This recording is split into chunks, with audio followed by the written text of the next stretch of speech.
मैं जोर जोर से प्यार करता हूँ और चाचाई चिल्ला तेरी कामिनी छोड़ दी क्या कर रहा है, इतना जोर से क्यों कर रहा है।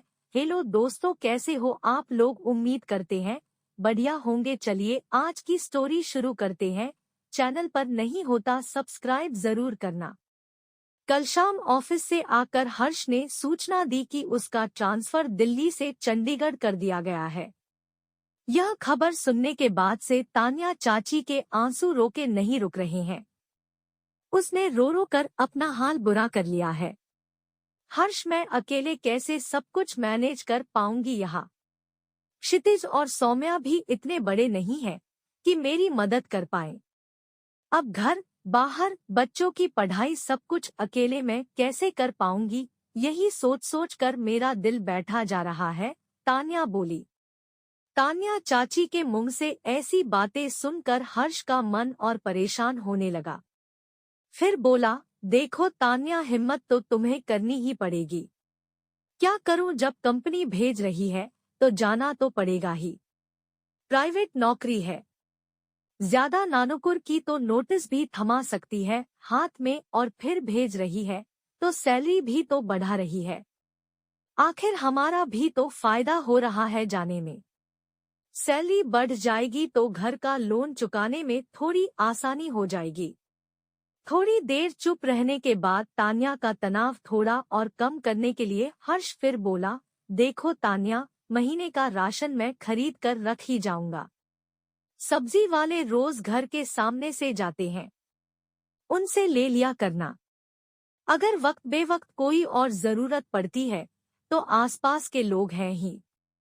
इतना रिश्ता तो हमने बना रखा ही है हरेक से कि एक फोन करने पर कोई भी आ खड़ा होगा।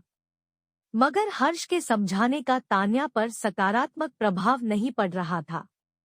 दरअसल 10 सालों के वैवाहिक जीवन में यह पहला अवसर आया था जब तान्या को हर्ष से अलग रहने की जरूरत आ पड़ी थी।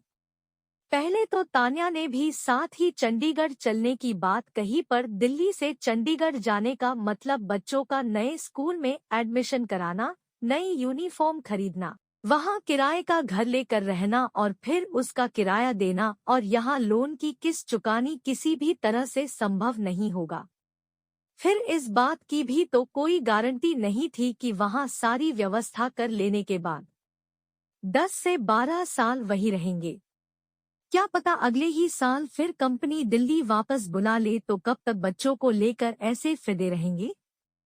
इसलिए हर्ष ने तान्या को समझाते हुए कहा कि उसका अकेले जाना ही उचित होगा। फिर वो चले गए और मैं चाचा के साथ रह गया, और अब तो मेरे मुझे ही मजे, हम लोग रोज रात को प्यार करेंगे। यह सोचकर मेरे मन में चूहा दौड़ रहा था। मैं सोचा कि अब चाचा चले जाएंगे, मैं चाची को रोज प्यार करूंगी और फिर चाचा जी चलेगी। अगले दिन है मेरी चाची के घर आया, वह नहा रही थी, तभी मैंने झांक के दिखा, चाची सिर्फ एक के लिए पहनी हुई थी। यह देखकर मेरा खड़ा हो गया। फिर मैं जाकर चाची को पकड़ लिया। चाची घर आ गई, फिर मुझे चाची ने देखा, फिर थोड़ा डर गया, फिर मुझे देखा तो खुश हो गया। फिर मैंने बोला, चाची इतना खुश क्यों हो? चाची बोली, अब तो चाचा जी नहीं रहे, अब जो भी करना है तुझे ही करना है। मैं यह सुनते ही चाची को बेडरूम ले गया और चाची के बड़े बड़े सेंटर दबाने लगे। थोड़ी देर बाद मैंने अपनी नागराज निकाली और चाची की घोंसले में डाल दिया। तभी चाची ठीक पड़ी। लगभग 50 मिनट तक प्यार करने के बाद हम दोनों झड़ गए। फिर चाची बोली, वह क्या मजा आया, अब तो चाचा जी यहाँ